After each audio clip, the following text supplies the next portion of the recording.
Originally released in Japan in 1987, the first installment of the Final Fantasy series was unveiled in North America in the summer of 1990. A remake of the original was released 13 years later on the PlayStation under the title of Final Fantasy Origins.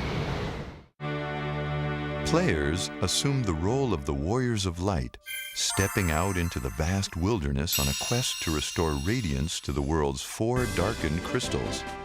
Audiences across the world were taken aback by Final Fantasy's deep, interactive story and gameplay.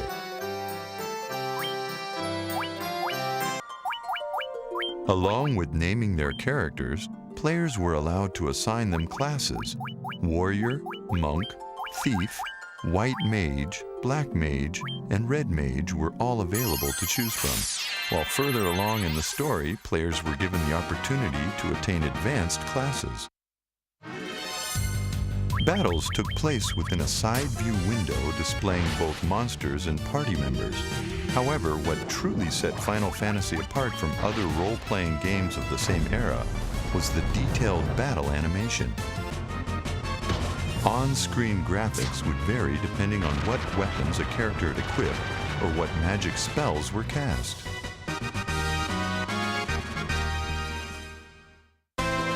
When crossing the expansive world, players were not restricted to traveling afoot. There were boats, canoes, and even an airship that unlocked the door to the skies, permitting travel to the far corners of the globe. After obtaining a boat, players could also access a hidden mini-game by entering a secret command. However, this was more than just a simple extra. If successfully completed, players would earn precious gil.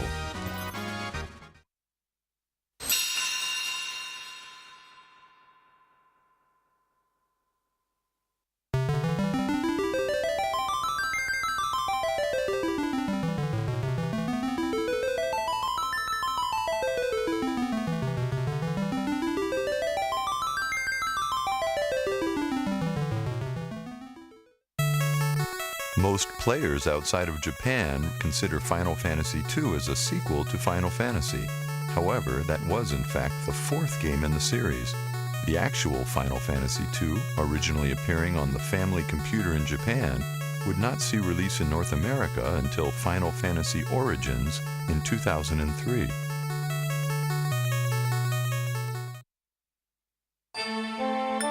The story begins as Firion, Maria, Guy, and Leon flee the marauding Black Knights of the Palametian Empire.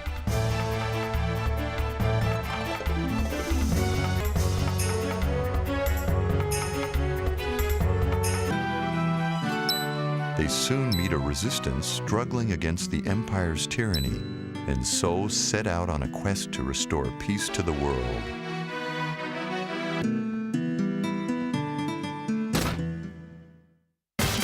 In a departure from role-playing game conventions, Final Fantasy II's battle system had no experience points and no levels. Instead, the game employed a unique use-based system. As characters used a specific class of weapons such as swords, their skill with that type of weapon would improve. Of course, without character levels, attributes such as strength, hit points, and magic points needed a new method of advancement as well. The answer? Actions taken in battle determined the development of these attributes. For example, characters that used a large number of magic points to cast spells would see their available magic points increase as the game progressed.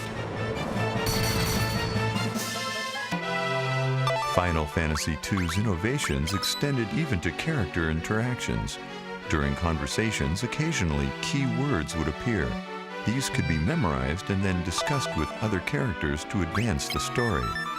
This heightened the player's sense of involvement and represented a true revolution for its time. As players explore the world, they meet a wide array of characters, many of whom offer guidance or even join players in battle. These encounters provided some of Final Fantasy II's most dramatic and touching moments. One of these characters bears special mention: the now legendary Cid, who marks his first appearance in the series here as the pilot of an airship who's always ready to ferry the party across the globe.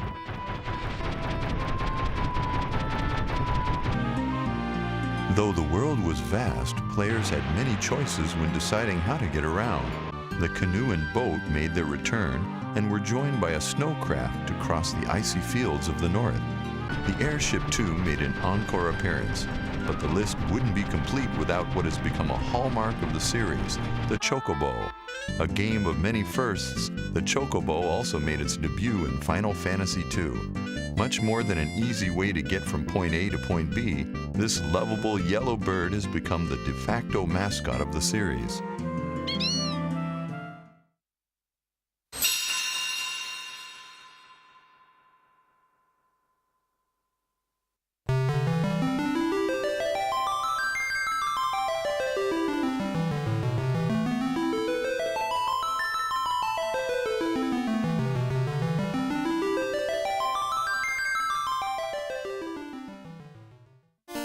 In 1994, Final Fantasy III was released in North America. However, this was actually the 6th installment in the series. The original Final Fantasy III only saw release in Japan in the spring of 1990. The main story of Final Fantasy III focused on 4 young friends from the tiny village of Ur. One day, the 4 are drawn to a mysterious cave housing an ancient altar. From that grotto, the companions obtain the power of the Wind Crystal and are bestowed an important quest to banish the darkness eating away at the world. Thus, their journey begins. One of the most exciting features in Final Fantasy III was the unique job system, which allowed players to adjust character professions to meet the varying challenges presented in the game's numerous dungeons and battlefields. At first, only a small number of jobs are offered. However, as the player unlocks the power of the crystals, more options become available. During the hero's adventures, they cross paths with numerous other travelers who join them on their journey. While these companions do not participate in battle, they do play important roles in the story and often assist the heroes by providing them with helpful advice. Several modes of transportation were available, from chocobos to sea ships and even submarines to explore the oceans. Players could also pilot airships, though they were quite different from those appearing in the first 2 games of the series. One ancient ship could navigate underwater, while another was a colossal vessel equipped with shops and even quarters for the heroes to rest. Cid made his appearance in this game near the beginning of the story. As payment for bringing him medicine to save his ailing wife, he modifies the hero's airship, allowing them to travel to previously unreachable locations. Final Fantasy III also marked the birth of summoning magic, a prominent feature in the series. The summoned beasts in this game could only be called forth by 2 specific jobs, evokers and summoners.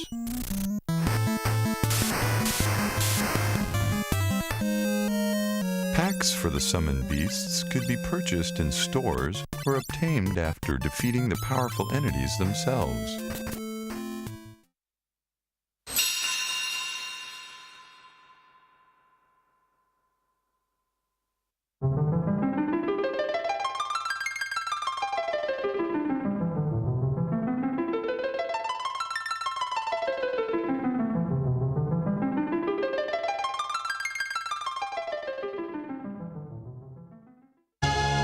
Final Fantasy IV's release in 1991 brought the series to a new platform, the Super Nintendo Entertainment System. Originally known in North America as Final Fantasy II, this Super Nintendo classic was actually a modified version of the Japanese Final Fantasy IV. The story follows the Dark Knight Cecil, commander of the Red Wings, pride of the Kingdom of Baron's airship fleet. Cecil begins to doubt the orders handed down by his king, but before he can act on these doubts, he is ordered to depart once more, this time with his dear friend Kain. Final Fantasy IV saw the introduction of the Active Time Battle, or ATB system, that would be used in many of the titles to follow. In the ATB system, time flows continuously during battle, with enemy and character actions requiring a certain amount of time to execute. Since the clock ticks even while deciding a character's actions or casting a spell, timing attacks and using magic to alter time's flow is critical. The ATB system was a revolutionary way to keep battles exciting and involving, while also adding strategic depth. Final Fantasy IV had its share of unique vehicles, from hovercrafts to skim over the desert sands, to airships that traveled the skies in the dark caverns of the underworld. A legendary airship known as the Lunar Whale allowed players to travel the gulfs of space and even explore the moon. Even chocobos came in multiple varieties, the yellow earthbound bird being joined by its flying black kin to carry players along their way. Cid made his appearance as an engineer for the Kingdom of Baron. A longtime friend of Cecil, Cid comes to the aid of players at several key points throughout the game, allowing them the use of his airship and even briefly joining the party.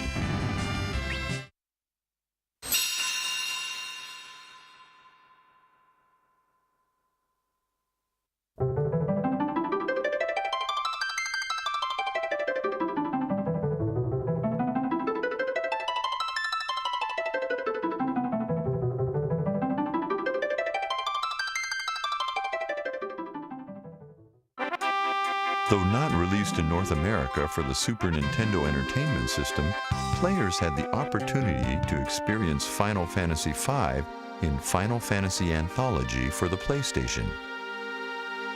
An unknown force is draining the power of the four crystals, disrupting the balance of nature.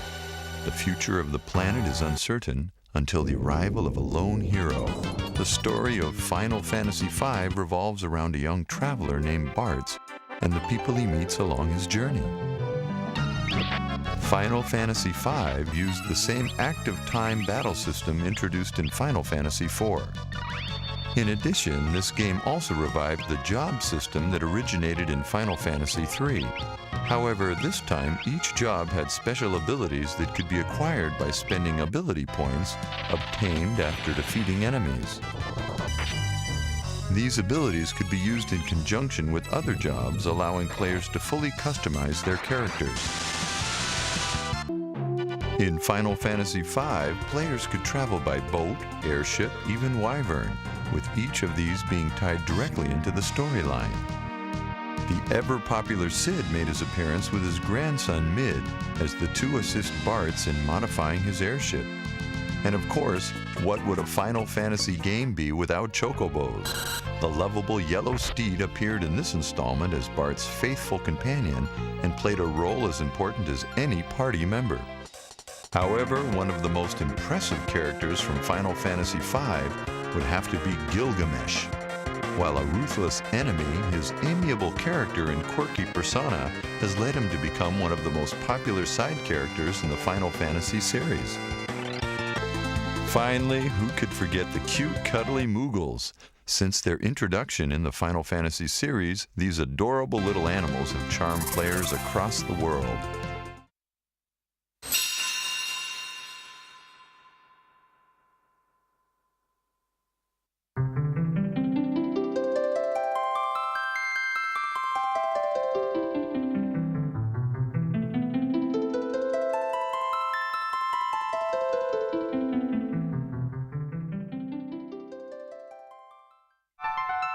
Many North American players first experienced Final Fantasy VI as Final Fantasy III when it was released in October of 1994. The numbers were finally set straight in 1999 with the release of Final Fantasy Anthology for the PlayStation. In Final Fantasy VI, the Gestal Empire holds dominion over the world. Locke, a member of a resistance group, saves Terra, a woman used by the Empire as an instrument of war. A great many allies join the party during Final Fantasy VI, each with his own personality and unique set of abilities, allowing the player a great deal of freedom when assembling a battle team. Players could further customize their characters by equipping them with magicite or accessories to unlock new spells and abilities. Chocobos, ships, and airships again came to the player's aid as they traversed the vast world of Final Fantasy VI. Airships served double duty, playing an important role in the backstory of Setzer, one of the characters who joins the party along the way. But it was more than airships and chocobos that defined Final Fantasy VI. Terra's Magitech armor, the Phantom Train, and the majestic Figaro Castle gave the game its own unique flavor. Cid appeared as a scientist at Gestal Empire's Magitech facility.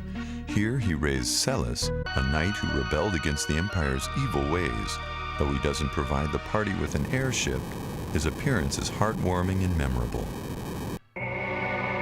Of course, no one who's played Final Fantasy VI can forget the Opera House. Here, players took part in what was to become one of the defining moments of Final Fantasy.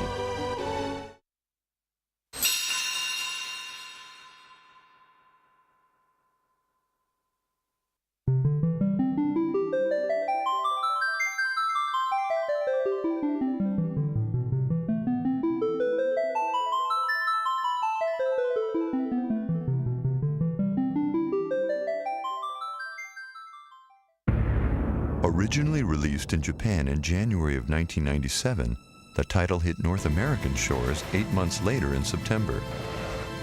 The Shinra company has taken control of Gaia's Mako energy and is now using fear and intimidation to tighten its grip on the world.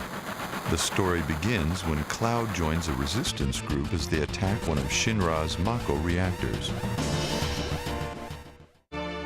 Stepping away from the previous 6 games of the series, Final Fantasy VII used full polygon rendering for all monsters and characters.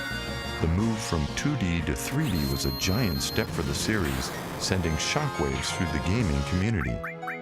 However, graphics were not the only features to be improved upon. The revolutionary Materia system introduced a new method of developing characters. By fitting their equipment with Materia, characters could cast spells, use special abilities, and boost attributes. And just as characters gained in level, so too did Materia, unlocking new, more powerful options. To ride a chocobo, players had to first find and engage one on the battlefield, then lure it into their party. In this installment, Cid assumed the role of a lance-wielding airship pilot, his aerial attacks being some of the most powerful in the game. Another beloved feature was the colossal theme park, the Gold Saucer. While not only being an important part of the story, it was also a place where players could take a break from adventuring and try their luck at several unique mini-games. One of the most exciting attractions being the chocobo races, in which players could participate after raising their own chocobo. Bahamut also made an appearance in Final Fantasy VII, lending his power to Cloud and the others in not 1, but 3 breathtaking forms: Bahamut, Neo Bahamut, and Bahamut Zero.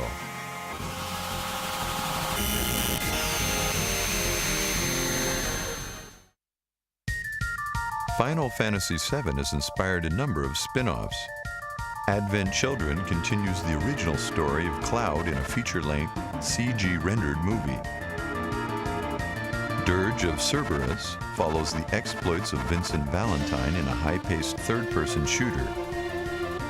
Before Crisis uses the latest mobile phone technology to tell the story of Shinra's Turks. And Crisis Core reveals the events leading up to the original Final Fantasy VII.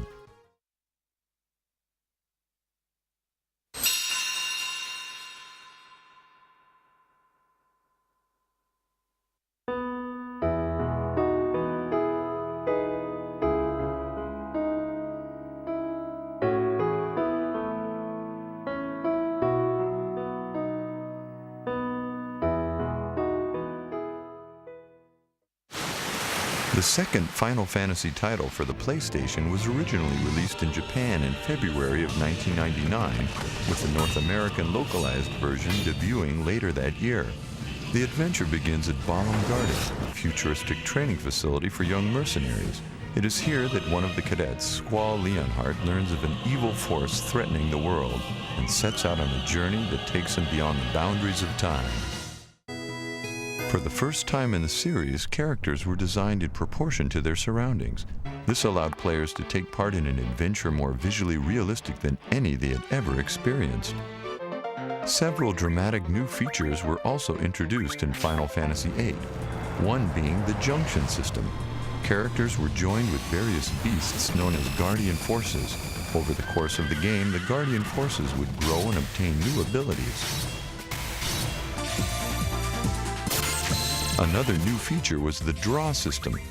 To obtain new magic and improve attributes, characters had to draw magic out of various monsters.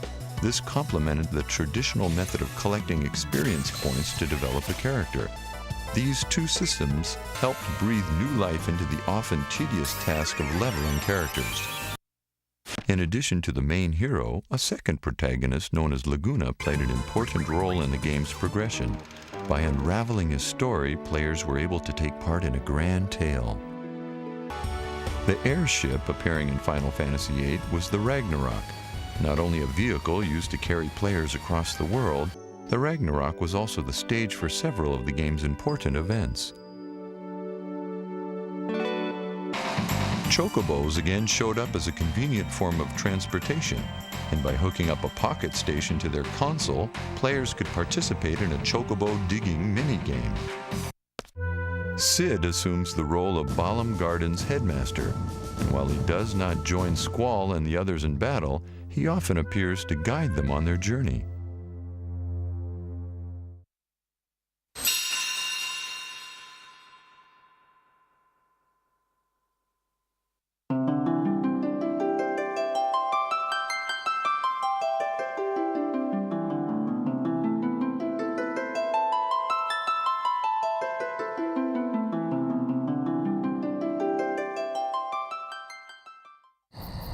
The Japanese and North American versions of Final Fantasy IX were released almost simultaneously in the second half of 2000. One of the world's finest theater troupes, Tantalus, also happens to be one of the most notorious bands of thieves. Their current performance brings them to the Kingdom of Alexandria, where their true motive is to kidnap the young princess. The story begins as the paths of the thief Zidane, Princess Garnet, and a boy named Vivi cross. In an attempt to return to basics, Final Fantasy IX aimed to take on the fantasy color prominent in earlier titles of the series. However, this installment was not without new features. Final Fantasy IX introduced the active time event system, putting players in the middle of the action. Final Fantasy IX did not feature any job changing, as party members already had set professions, such as thief, dragoon, or black mage. Though by equipping items, characters could obtain various support abilities, giving players the option to further customize their party members. Final Fantasy IX also introduced a number of unique airships, such as the Prima Vista. Not only a vehicle, this grand vessel also became the setting for many of Tantalus's plays. Cid made his appearance as Regent of Lindblum, though in a different form than the one players had been used to. After being caught with another woman, his wife transforms him into an insect, and it is in this state that Zidane finds him. A number of mini-games were available to players who wished to take a break from the main story. From complex diversions such as the card game Tetramaster to simple activities such as jumping rope, there was something for everyone. Dedicated players could even unlock a feature that allowed them to use a chocobo to hunt for buried treasure.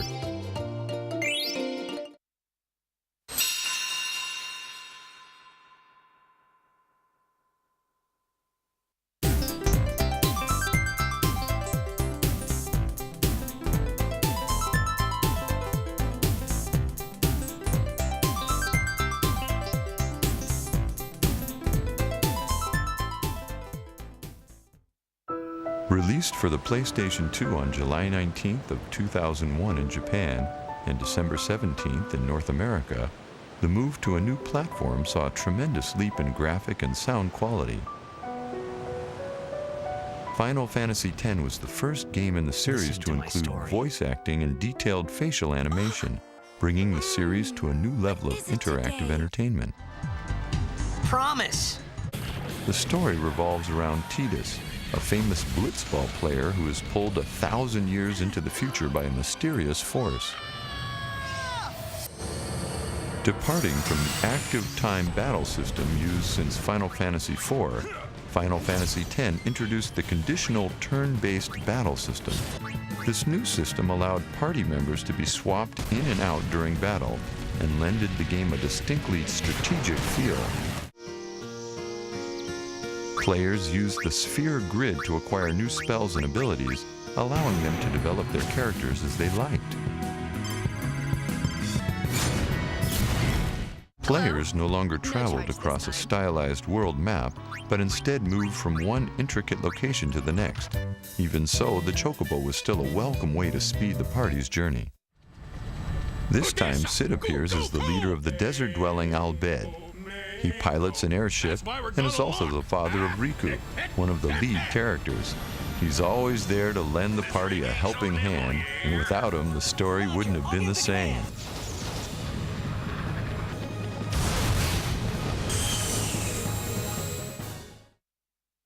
The series' first attempt at a direct sequel, Final Fantasy X-2, further explored the world of Final Fantasy X. Much lighter in tone, the tale followed the adventures of Yuna and was the first game in the series to consist entirely of female lead characters.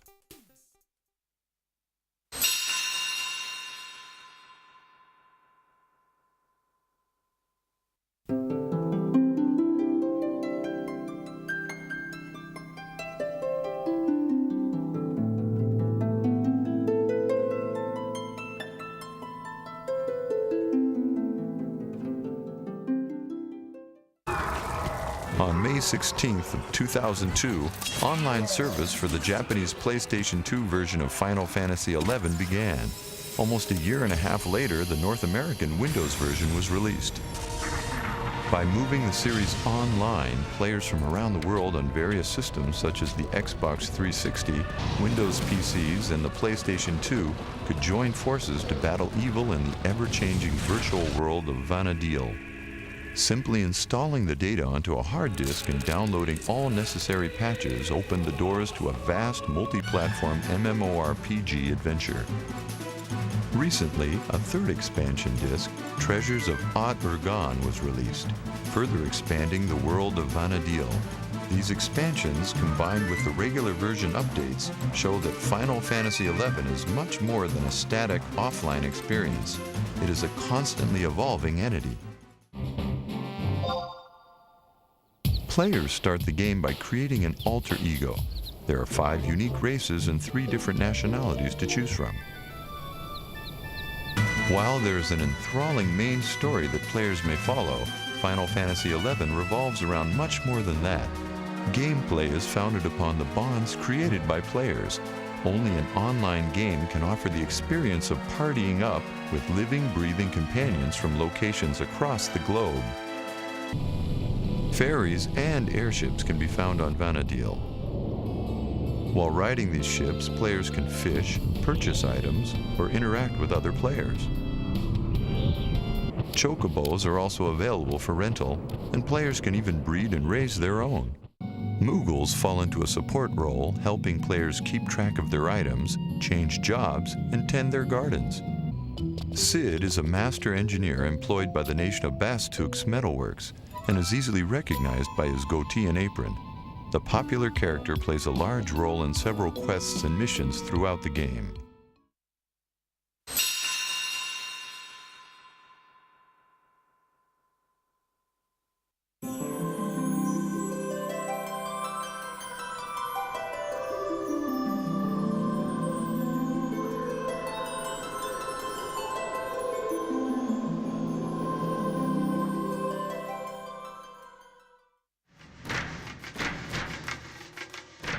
Released on March 16, 2006 in Japan and October 31st in North America, Final Fantasy XII is the latest addition to the series.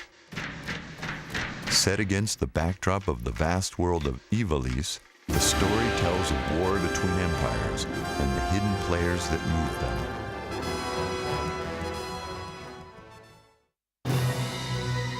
The world of Ivalice first appeared in the strategy role-playing game Final Fantasy Tactics on the PlayStation. With an advanced job system and four-dimensional battles, the game won the praise of critics and fans alike. Though Ivalice again appeared in 2003's Final Fantasy Tactics Advance, it was a very different world, taken from the pages of a mysterious book entitled Final Fantasy.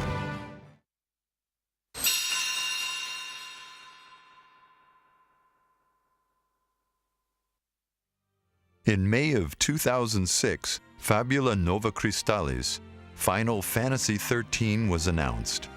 Latin for New Tale of the Crystals, the 13th installment in the world-renowned series aims to paint a montage of compelling stories, all bound by a single underlying mythos. Development is currently underway for multiple games spanning numerous consoles such as the PlayStation 3 and mobile phones. The evolution of Final Fantasy has continued alongside the evolution of gaming itself. And as long as there are those who seek the light of the crystals, the epic will continue on into the future.